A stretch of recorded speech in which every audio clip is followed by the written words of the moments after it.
It is a scam when you don't allow everyone to operate on fair terms. We are the Robin Hoods of sports betting. We take something back from the rich bookies and enable our customers to beat them instead.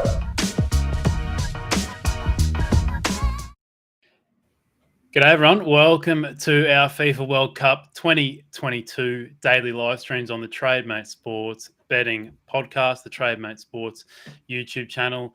Today we will be previewing tomorrow's games, which are England versus Iran, Senegal versus Netherlands, and USA versus Wales. So this is kind of how it will work every day. We'll jump on at, I believe, 9 p.m. UK time and 10 p.m. European time. Central European time, whatever it is, CET.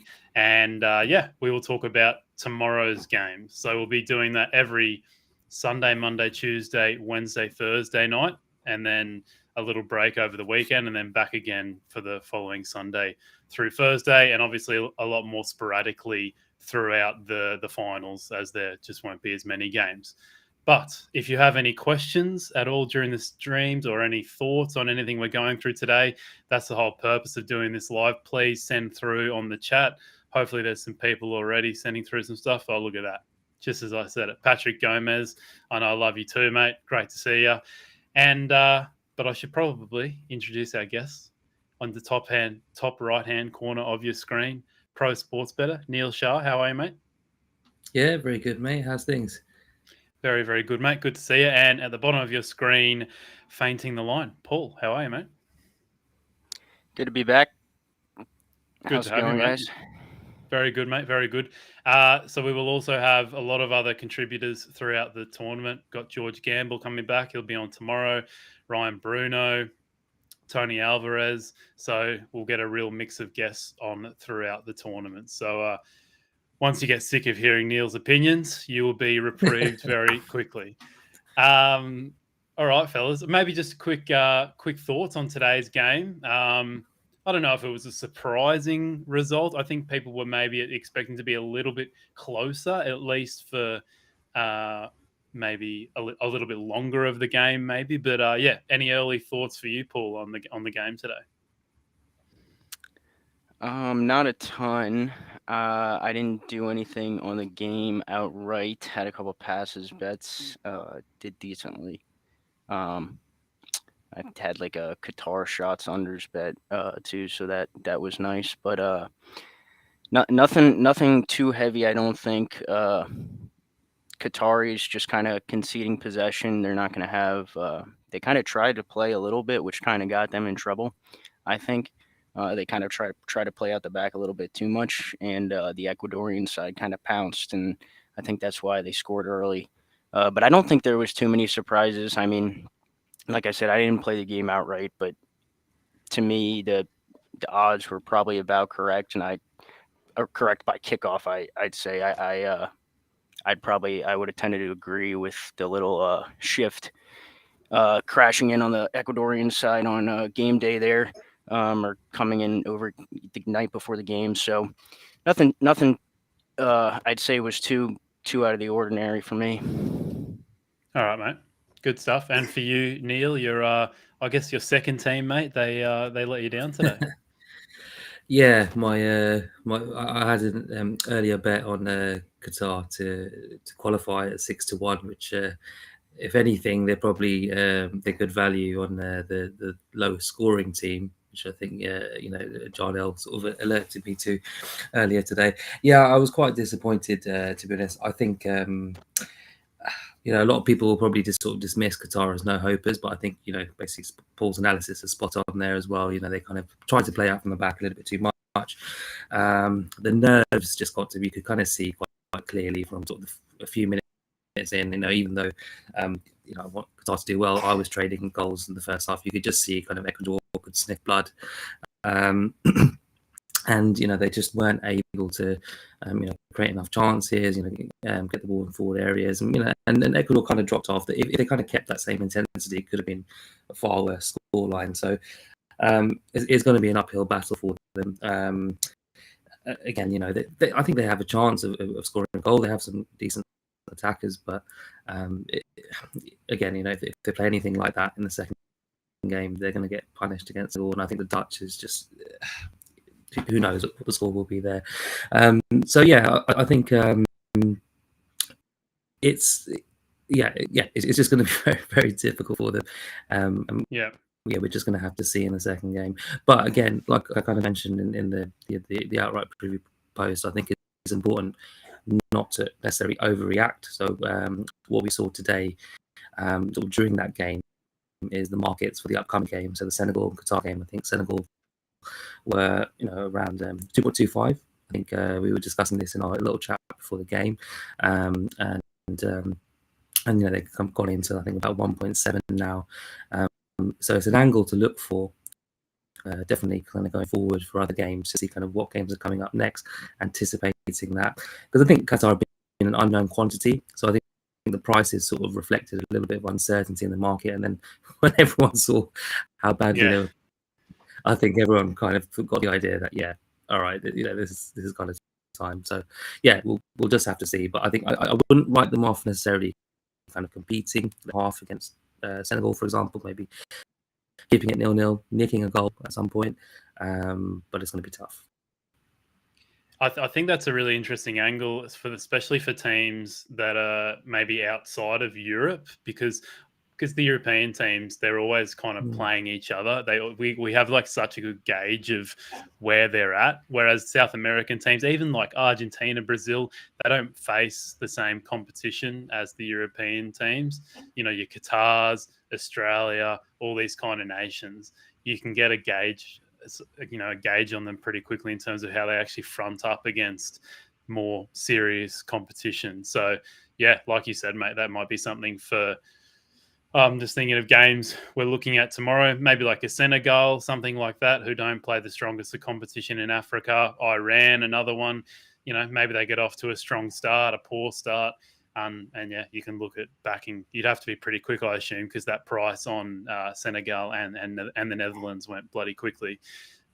So yeah, something for people to look out for. But let's get into tomorrow's first game, which is your great nation of England, mate. They go up against Iran. As you can see, the odds are at the bottom of your screen there. England as short as 1.35, Iran at 13s, and the draw at 5. Asian handicaps at 1.25, and the over-under is at 2.25. I think this is an interesting one to preview. I'll start with you, Neel, since you're the resident Englishman. I believe this is a tougher game for England than most people will expect, and it's not really represented in the odds at all. But most people I've listened to, we talked about this on the podcast last week, or at least I talked about it. A lot of people, respectable people, rate Iran as potentially the second best team in this group. So, mate, how do you see this one playing out? Yeah, I definitely agree. I don't think it's going to be an easy game for England. I think the way that Iran's set up, it's kind of if there was a market for like the worst game to watch in the tournament, then this would be kind of right up there. I think Queiroz is going to set up his team again to kind of stifle and frustrate, and they did very well in the last World Cup. They were pretty close to actually getting through their group. I think we mentioned before. We're just kind of one chance away in the last minute. So yeah, Mark says England has no chance of lifting the World Cup. Yeah, but in terms of this game specifically, I think it's kind of tailor-made for a kind of a tough battle.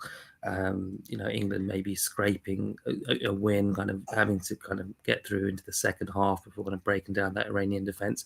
And to be fair with Iran, like we've said, they are a danger. They have a dangerous front three, all playing at decent, European clubs.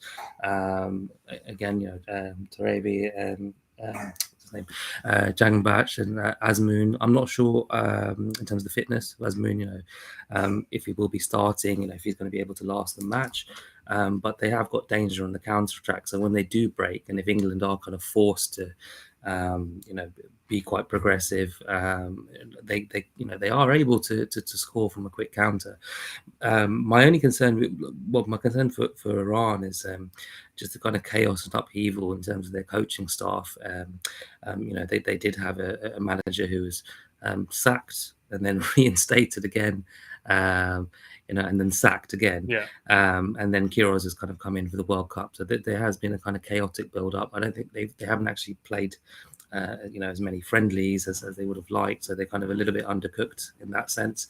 But what you could make the argument again, if you're kind of setting up tactically for a kind of low defensive block and having a kind of well-organized, well-drilled defense, it's easier to set up a team to do that for a tournament than it would be to kind of create, again, sort of creative, open attacking plays. But yeah, absolutely, I wouldn't put anyone off a handicap there. Should I mention my sort of pick for the game now, or kind of leave that till the end? You fire away, mate. I won't hold you back. So yeah, in terms of the handicaps, I mean, I was tempted to look at the plus 1.5 on the Asian for Iran, but I'm still not 100% sure. I think England could have a late burst. What I was quite interested in was actually the corners. So I'm taking the +4 on Iran corners. They don't concede very many corners. England don't tend to actually get many corners either. Obviously there is a risk that they're kind of going to tighten things in the middle, and England are kind of forced wide to do that. But I think because Iran have some useful players on the break, they may be able to pick up a few as well. So I quite like the odds. I think you can get 1.8 at the moment at Unibet, Bet UK, or any of the Campy books. I think that would be my play for this game. You could argue, you could make a case for on the exchanges, maybe sort of a later back on England, kind of, as the game goes on, maybe put a few pounds on the 0-0, which could happen. It could get very late into the second half. I think England, last time they played Tunisia, they needed a last minute winner, and it could be a similar kind of game, factoring in the heat. I still don't think is as huge a factor as people say, but again, the Iranians will be well suited to it. They're just literally over the sea from Qatar. There's, I think, 3 or 4 players in that squad, in the Iranian squad, who play in Qatar and the Stars League already. So I think it's going to be a really tough game for England. I think, but my play would be on the corners. Yeah. I'll get your thoughts, Paul, too. I think another interesting thing to add is this is an England team that are in pretty poor form, and they haven't really had any preparation. They probably had been like a week together, something like that. So it's not like, it's not like they've had, you get the feeling that, they're in bad form. They come into this limited preparation. If they are going to hit their straps, it might be a couple of weeks away. So then maybe you could justify a 1.35 tagline, if you know what I mean. So I agree with you, mate. I think it's unders and probably the plus 1.5, plus 1.25 on Iran look value to me. But what do you think, Paul? You are not going to get a different opinion from me. So the only game I think out of these 3 that I'd feel confident right now to give out, like a play on the handicap or the over-under line would probably be this game. I tend to see it the same way. I think it's going to be like a little bit before England crack them open, kind of the game state going something along the lines that Neel would say is where I would pin it. And for that reason, I would go to Bet365 right now and take the first half under 1. I think that is at 1.77 also at Pinnacle. It's at 1.81 at Bet365, and I would take it down to 1.75. If you're a little riskier, you could go like under half a goal for the first half at 2.75. I see generally out there like Pinnacle's at 2.74. So I like the under in the first half. I think like if England crack it open, I tend to see it being in the second half, personally. And that would be where I'd go with the game line. I also had a couple of prop lines if you want me to discuss those. They kind of go into the same things with the game state. I think the line for England's possession is like around 66.5%. That's what I saw earlier. So you're looking at over under 66.5% for England's possession. I would pin it somewhere near there probably. I didn't actually look into that line too much to bet, but I probably would say that's near correct. And for that reason, I also like Alireza Jahanbakhsh of Iran, the right winger. I'm sorry, Sorry, if mate. I Can you say that pronounced again? It's Ali Reza, whatever his last name is, the right winger for Iran. I got him under 23.5 passes and 1.83 right now on Bet365, and like some of the offshores are at under 21.5, and I'd go ahead and snatch that up too. That's fine for the main line. I think he's priced up more like an attacking mid, which he tends to, he's priced up more like an attacking mid, but I really see him playing like a right wing further up slot this game. Like Iran are going to be trying to get out the back, like as England pin them in. And like I could see them trying to get out through him, but I would see him like making a lot of runs when he touched the ball on that side, not really actually, passing it, because there's not going to be anybody in front of him to pass to, and they're going to be trying to get out the back, in my opinion. So I like the under passes there. And I also like the tackles line for right back Sadega Moharami. And for his club, he plays right, like a right mid, sometimes right wing, and he also like subs out a lot. But if you look on his history for the international side, he tends to play, well, he always plays right back actually, but he also tends to not sub out because he's favored by the manager. So in their more important games, I haven't seen him subbing out, and I would take him for 2+ tackles at 1.82 at all the offshore sites. And you can even get a little bit better than that if you go to the game screens on all the offshore sites. If you can find that anywhere on the Euro books, 2+ tackles, I'd take that down to like 1.69, 1.68. Probably still gives you a little bit of value for him at right back. And like you could get on him for like 4+ and 6+ tackles at 5.5 and 19s pretty generally. So I would hop on those lines because I would fancy him for a couple tackles against Raheem Sterling, who is, one of the most dispossessed players by tackle per minute in the EPL. So yeah, I like those lines, especially for the player props, but I would see it, taking a while for England to crack that Iran backline, and kind of Iran trying to get out. England aren't the best possession team, I don't think, so you got to be careful with that kind of thing. So for those reasons, I like those lines on the players. Yeah, terrific stuff. It's also worth mentioning that I think the line's been suspended in most places now, but you never know.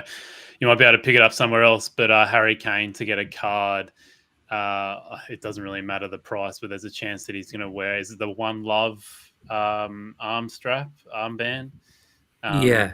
Which would get him a card if he did so. It's been banned by, I guess it's FIFA or whatever. So I've seen that floating out on Twitter. So it's probably worth, if you can still see it up, maybe just having a small bet on it. There's obviously a chance he won't wear it. I kind of side there's mostly a chance he won't wear it because, he's their most important player. And I think it's 2 cards gets you suspended, maybe 2 yellows. Yeah, I think it's 2. There's also a few other captains as well potentially at risk of that. And Okay. The risk of suspension is there, so we'll have to kind of see how it plays out. I think it was available at 25 to 1. Kind of when that news filtered through and got kind of smashed in pretty quickly. So yeah, you'll kind of have to see and sort of make a judgment call on that. I would too, just like added. Yeah. Sorry, Neil, my bad. No, I would too though, just like add a disclaimer. Like I wouldn't be like, you got to be careful where you're betting that type of thing. I'd say A, and then B, like if you've gotten like if that's your only account at a site, like you don't want to bet that because there's a high chance that they could, pull your account. So I mean, I'd kind of be careful with that kind of thing. But yeah, I mean, definitely value, I'd say, but you just got to be, I'd say, careful. Like if you have endless accounts, maybe it's a better thing to do. Yeah. I mean, I wouldn't be surprised if he wore it. I mean, Harry Kane's not going to get a card any other way. He gets away with everything, so he can probably get one and be right for the rest of the tournament. Anyway, I think we've locked in most of our opinions there. For myself, I like the under 2.25. I think that looks best here. It covers 1-0, 2-0 to England, 0-0, 1-1, 1-0 even to Iran if you want to go there. So you're basically betting against England to smash them. So I think I think that that would be my bet. I think that's at under 2.25s at evens at Pinnacle. So we'll lock that one in for myself. All right, Senegal versus the Netherlands. No Mane, no Depay. Probably the two best teams in the group here. So it is a very important game. It could decide who tops the group, or could decide if Senegal get through over Ecuador.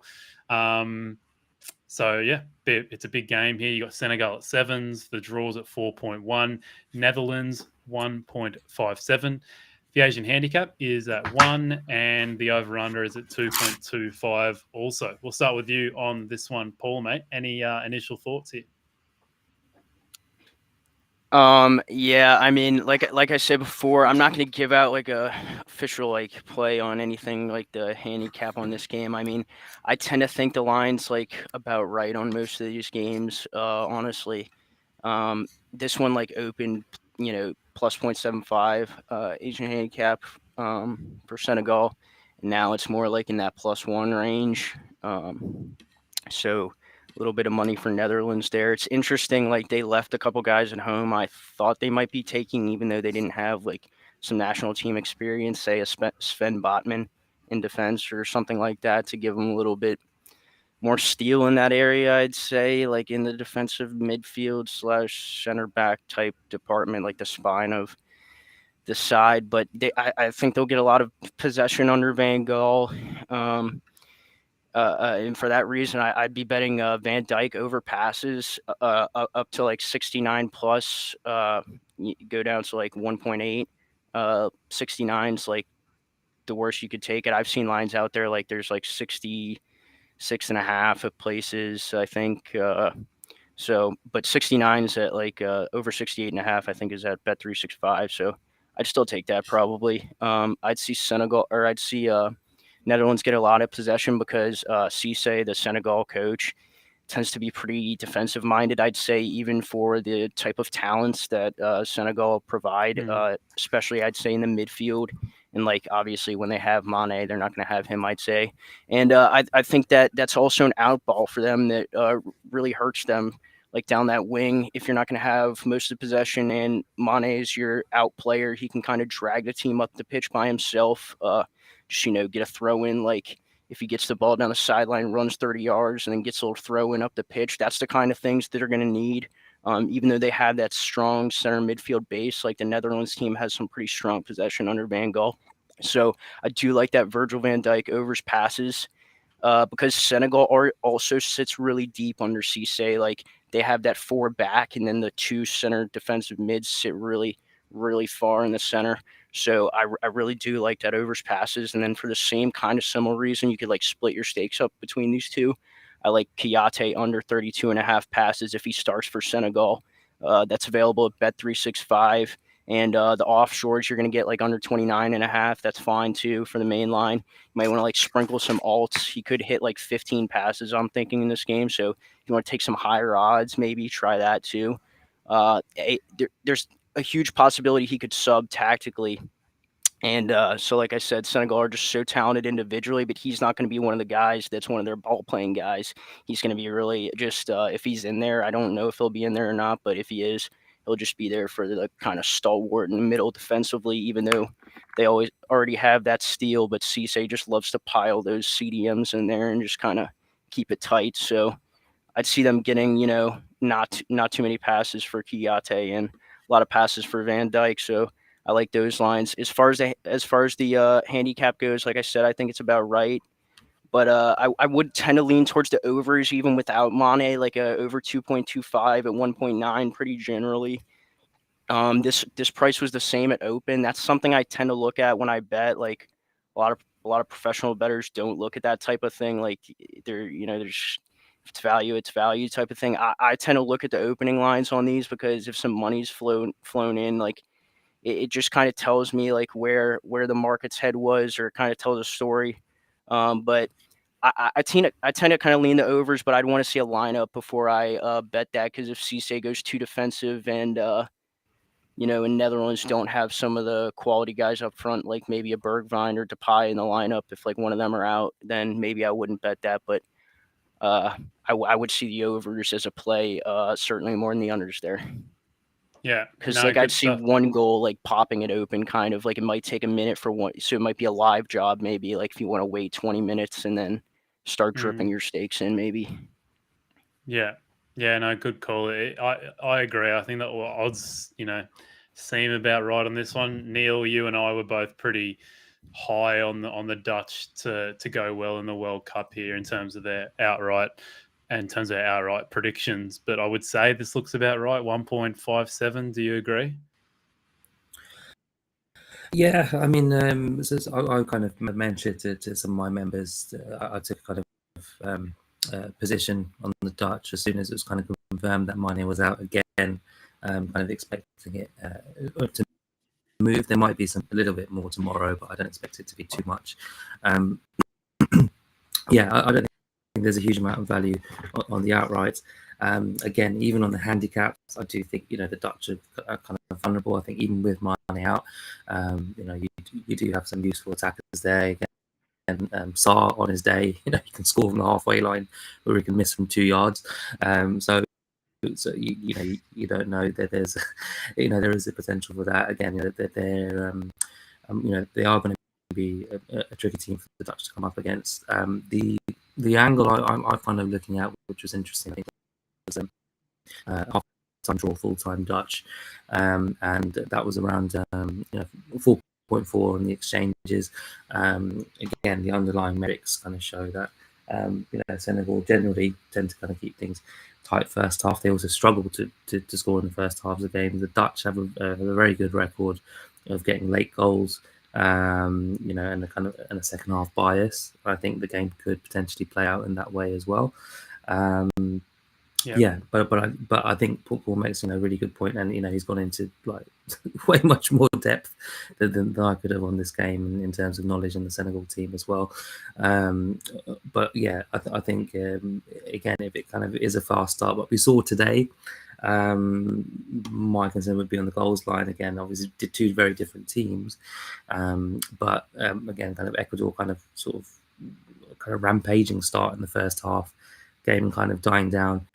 Perhaps the Dutch might, take a view to manage the situation. Obviously, Van Gaal's a wily old coach.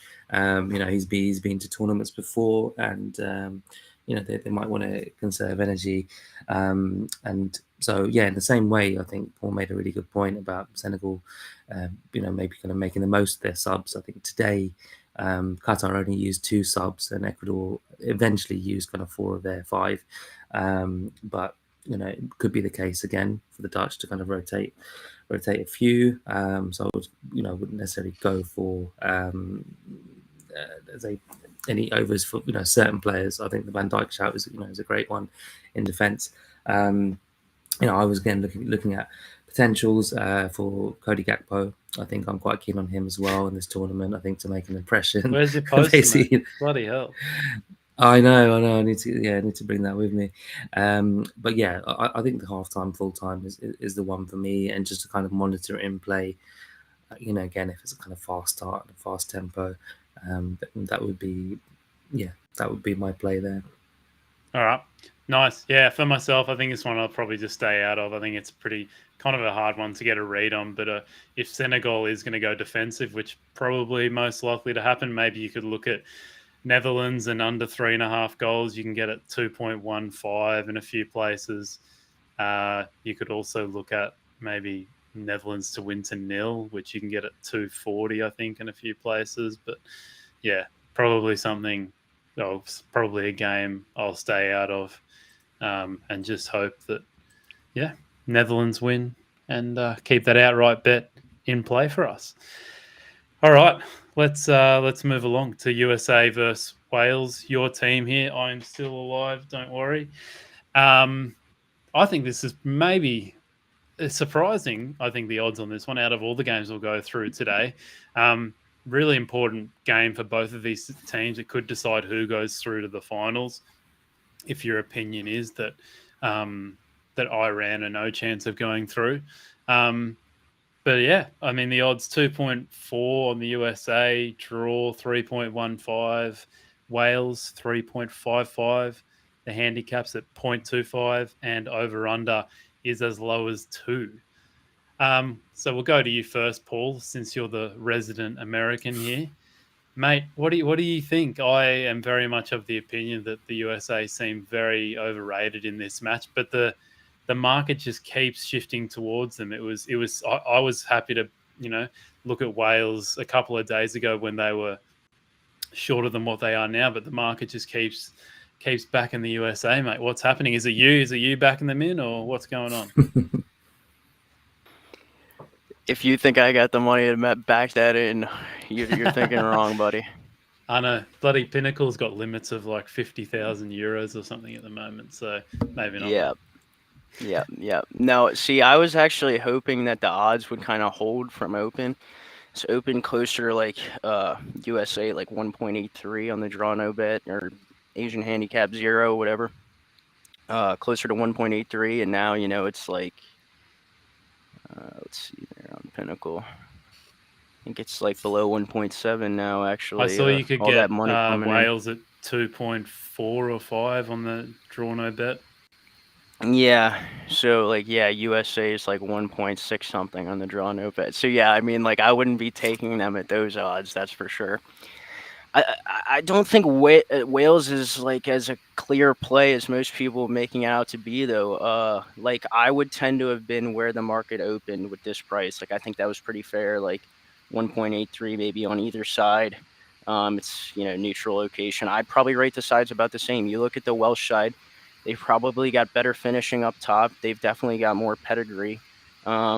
They've definitely got a system in place, and they're more proven against hardened competition in Europe. And they're definitely a side that's proven that they can even play with most of the European teams. I was very surprised by their possession stats and things like that against, decent opponents, and in game states where they might have even had the lead, nicked an early lead, and still, really played some football, decent football, even though most of it might have been in their own half, like played some good football. So I was, decently impressed by that. But you look at this USA side, and where their strength is where Wales, or where the Welsh strength is very much not, and that would be in the engine room for me. You're looking at like, I hope. See, this is the thing for me on this handicap. It's such a lineup bet for me, because like, if I don't see these lineups, I can't bet this game. That's just kind of how I look at it, especially from the USA. There's so many different things that Berhalter can do. Like, he left Pepe at home, who was the 9 for most of the qualifiers. So you're wondering, like, what's his plan there at 9? My favorite pick would be Tim Weah, but I think that's the last thing he'll probably do, because he's not like a very forward-thinking manager. He's very much defensive-minded and stuff. And you'd think that might be good, but with a USA side where their talent is, or their like best abilities is their athleticism and talent. You want to be pressing high and doing things that the Berhalter style probably isn't as much, although he's become more progressive with some of these players. So yeah, I like the USA engine room, but I just have to see the lineups before I bet anything. Like, if somebody like Adams will start now that he's been named captain, but if somebody like Weah was on the bench, or like that takes out the USA's main, attacking threat in behind for me. So I wouldn't like something like that. Or like, if he's not, if he's on the wing, that's fine too, but he needs to at least be in the 11 for me. And then like, I'd like to see all 4 of like Aronson, Musa, McKennie, and Adams. I'd like to just see all 4 of them out there.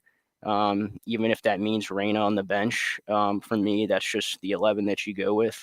So yeah, it's a big lineup look for me. I wouldn't be betting anything pregame. The over/under is like the same thing. It's like it hasn't moved since open. So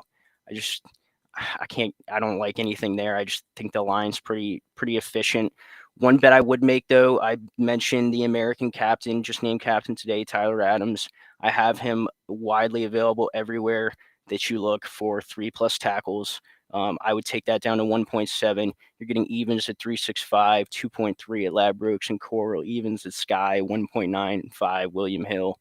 And some of that might be to the fact that, like, I think all the tackles and passes lines have looked pretty low to me generally. And part of that is they price in into these odds. They price in like the fact that in a World Cup, like a tournament setting, you're going to have like more stoppages in play. And like there's been studies on things like that, like stoppages in play, because players, it means more every game. So players are obviously stopping the play more, just kind of the general shenanigans and shithousery that goes on in the game of football. There's more of that in this type of setting. So for that reason, the lines just look low to me. But this guy, I mean, he's got the highest dual grade in the Premier League, and he tops the tackles charts like every single week. He's got a ridiculous hit rate on like 3+. But I'd also take 4+ and 6+. You can get like 4.25 in 19s at Ladbrokes and Coral there. So yeah, I would take some alt lines on him too at the other places also though. So that's my best bet for USA is the tackles. One other edge might want to look out for is on the off chance, like the 2% chance that Berhalter starts Weah at 9. You might want to look like at anytime goal scorer shots bet maybe. All right, good stuff, mate.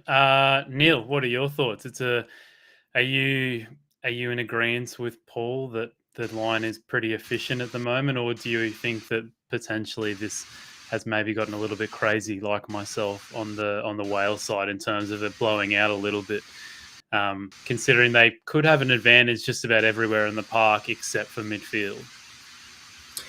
Yeah, no, I'm in agreement with you. I think, yeah, so far we're sort of we've been in agreement with lots of things, but yeah, this is where, yeah, it's I think a little bit differently to Paul on this.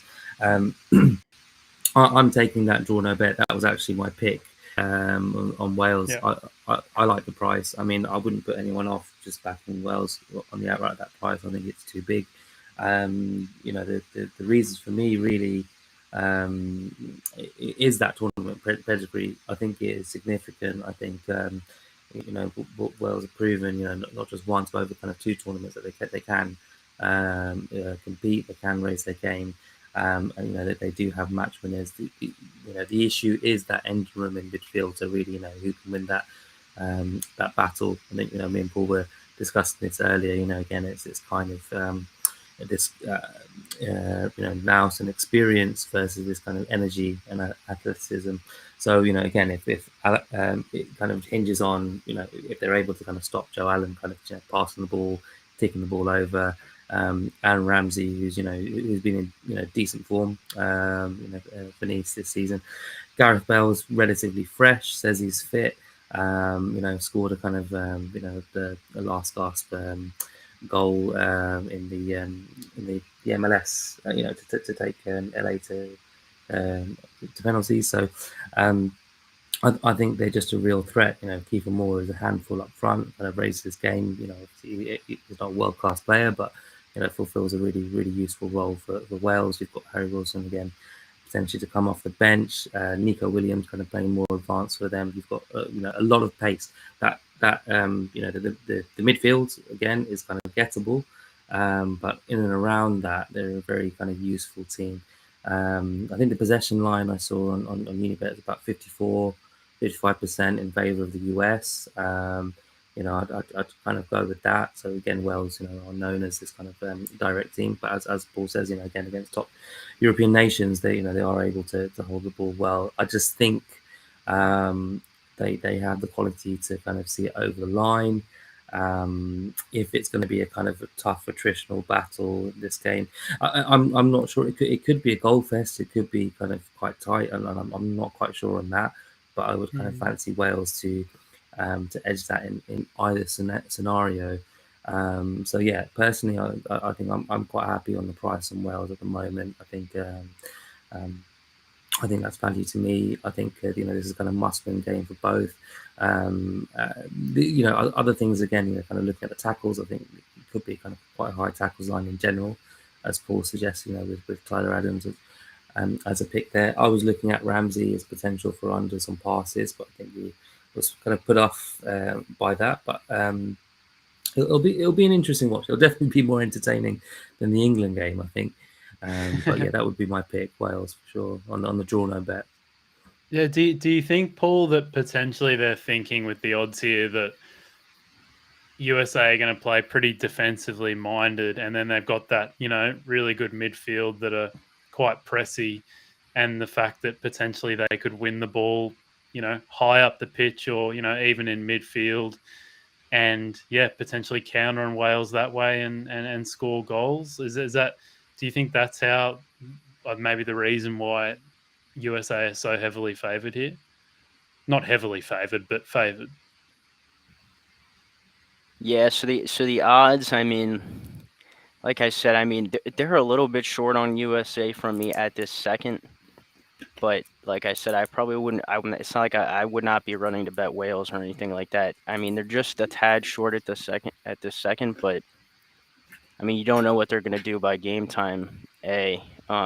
Like I said, I wouldn't have even played USA at like one. I mean, you could say I would have now, but like I wouldn't have even played them at 1.83 though before I knew a lineup. I'd rather just see what's going to be out there before I kind of get involved. I don't want it like a surprise at center back, and I think you want to see Zimmerman and Tim Ream. I think if you're backing USA, like a surprise there, and it might get kind of dicey for me. I'd say on the odds because it's kind of a weak area for the team already, as you were alluding to. Like the finishing and the center back area are the weakest areas of the squad. So if you see a surprise in one of those two center backs that you're not expecting, I'd say that's probably a hindrance to the chances of USA. I mean, yeah, I mean, I don't see much in the odds at current for me personally. Paul, I wanted to ask actually, like, just in terms of like the US, their qualification, like how much bearing do you think that has in terms of? Yeah, so like I would Mexico in a couple of finals, but in terms of they had a few kind of poor results, like to anyone kind of decent opposition in CONCACAF.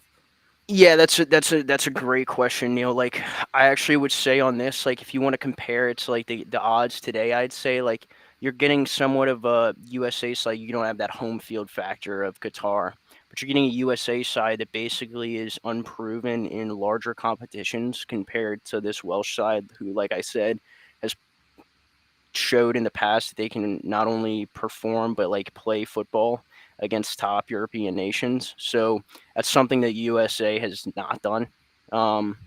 Like tying to Saudi Arabia in a friendly with your number one team besides like one or two guys that are hurt is like, not what you expect from a team that would be, competing on that European stage like the Welsh do.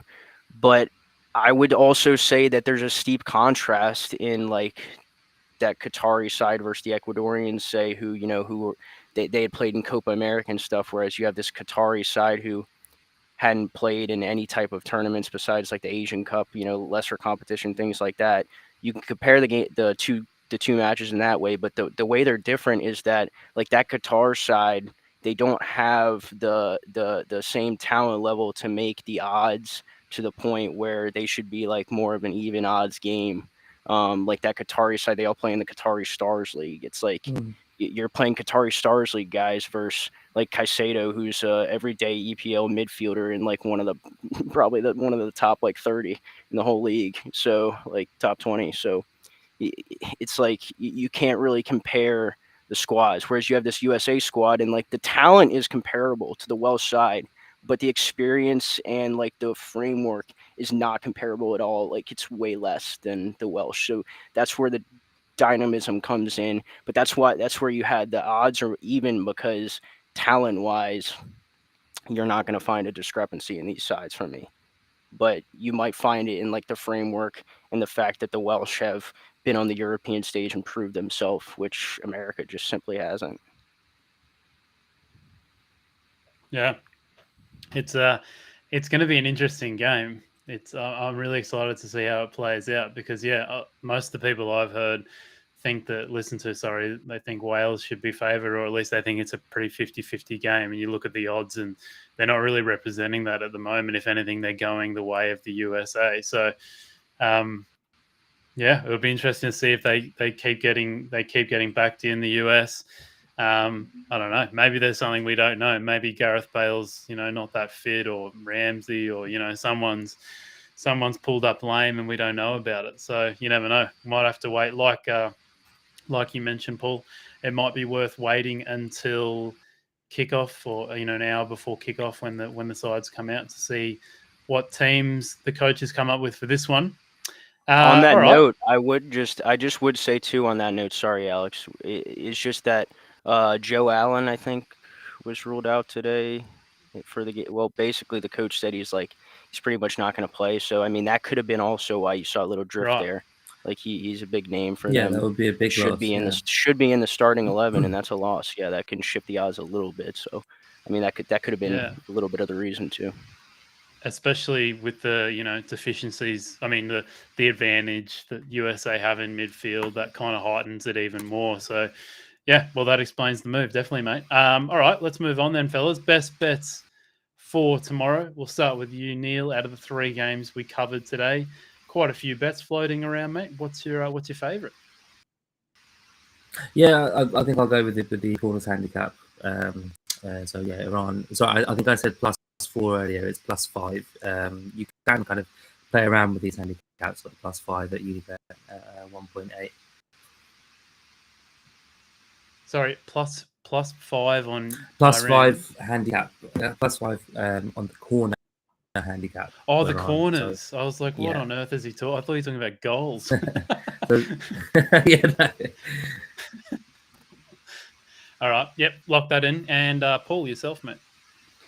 Yeah, so I'll split it up. I'll do like one for the bigger markets. I would do the first half under 1 at 1.81, down to 1.75 for the England-Iran game would be my, more liquid market bet. And then, yeah, I like that Tyler Adams 3+ tackles. Stick with the American theme there and put that one up for the best bet on the player props.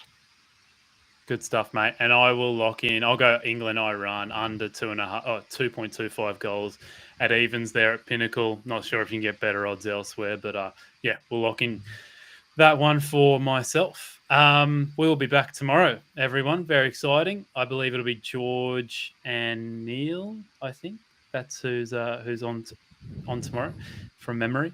So yeah, we're back at 9 p.m. UK time, same time throughout the whole tournament. 10 p.m. European time. You can find these gentlemen on Twitter at Feinting The Line for Paul, and for Neel at My Bet or Life. You can find myself at AlexVella_. But that will do us for today, fellas. Great start to the tournament, and we will be catching you tomorrow. Thanks, everyone, for listening. Please make sure, if this is your first time on the podcast, to do a quick rate and review of the podcast and subscribe to us wherever you listen. And if you're looking to implement some of the strategies we talked about today on the podcast, more so the value betting, market movement side of stuff, please start a free week trial of Trademate Sports and start your value betting journey. Fellas, we'll see you soon. Cheers, guys. Cheers, Alex. Yeah, good fun.